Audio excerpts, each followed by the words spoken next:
By selling an article for rupees 1170, a shopkeeper earns a profit of 30%.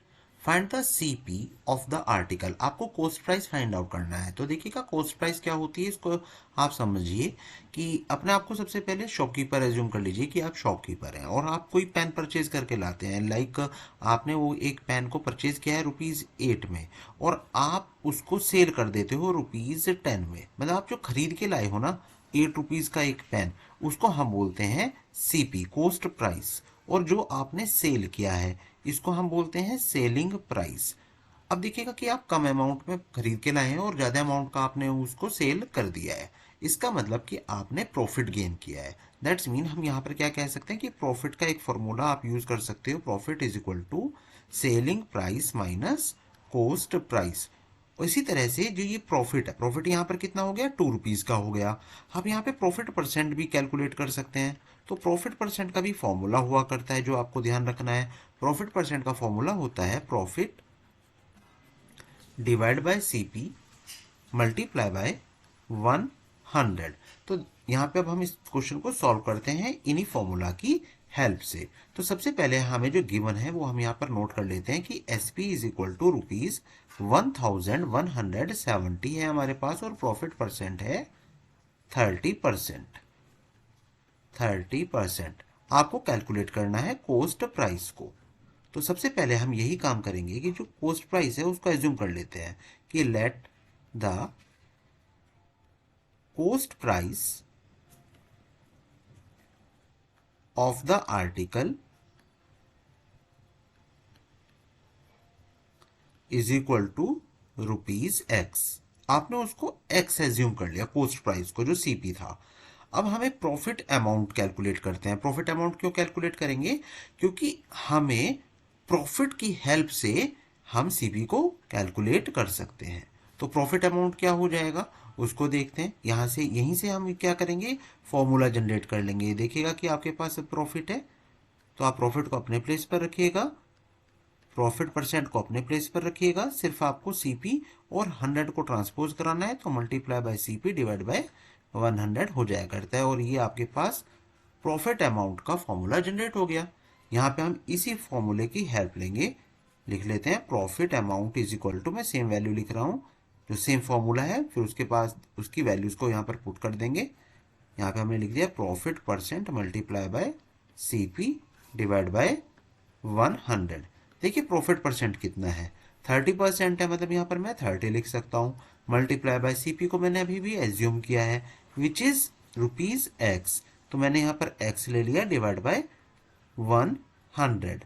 अब हम 10 से 10 को कैंसिल आउट करते हैं और जो प्रॉफिट अमाउंट है उसको लिख लेते हैं 3X डिवाइड बाय 10। ये हमारा प्रॉफिट अमाउंट हमें मिल जाता है, इतना ₹, हमारा प्रॉफिट अमाउंट है।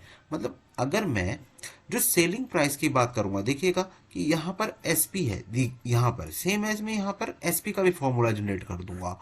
मतलब प्रॉफिट को मैं अपने प्लेस पर रखूंगा, एसपी को मैं अपने प्लेस पर रखूंगा, सिर्फ मैं इस सीपी को ट्रांसपोज कराऊंगा और सीपी का साइन क्या है, माइनस का, तो ये ट्रांसपोज होके क्या हो जाएगा, प्लस का हो जाएगा। तो एसपी इज इक्वल टू क्या बन जाएगा, प्रॉफिट प्लस सीपी हो जाएगा। बस यही फॉर्मूला मैं यहां पर भी लिख लूंगा कि प्रॉफिट, यहाँ पे जो SP is equal to profit plus CP, तो एसपी इज इक्वल टू हमने लिख लिया है प्रॉफिट प्लस कॉस्ट प्राइस। अब देखिएगा सेलिंग प्राइस कितना था, 1170 था। एक बार चेक कर लेते हैं, यस ये था हमारा 1170 और प्रॉफिट कितना है अभी आपने कैलकुलेट करा है which is 3X divide by 10। Cost price क्या है, X है, तो X डिवाइड बाय 1 हम लेंगे। एलसीएम लेते हैं, नोटिस कीजिएगा कि 3X डिवाइड बाय 10, 10 और 1 का एलसीएम होता है 10। तो ये जो 10 है आपका डेनोमिनेटर, इसको तो आपको चेंज ही नहीं करना है, बट यहाँ पर क्या है, 1 है, 1 को आपको चेंज करना होगा एज अ एलसीएम। तो ध्यान रखिएगा जो एलसीएम होता है 1 और 10 का, वो 10 आएगा और मुझे यही 10 बनाना होता है यहाँ पर भी और यहाँ पर भी। तो ये इसको बनाने की नीड है क्या, नहीं है, तो हमने इसको सेम लिख दिया। लेकिन x डिवाइड बाय 1, यहाँ पर तो 10 ही नहीं है, 10 नहीं है तो मुझे क्या करना होगा, मल्टीप्लाई बाय 10 का यूज कर लेना होगा। देखिएगा कि आपके पास ये सेम वैल्यूज आपको देखने के लिए मिल जाएंगी। लेकिन डेनोमिनेटर में आपने अगर किया है तो न्यूमरेटर में भी आपको मल्टीप्लाई करना कंपलसरी है।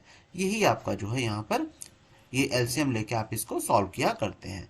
तो देखिएगा मैं यहाँ पर ले लेता हूँ, ये 10 को आप वन टाइम अटेम्प्ट कर लेंगे और 3x प्लस 10x ऐसा आप लिख लेंगे। यहाँ पर 1170 नोट कर लीजिएगा।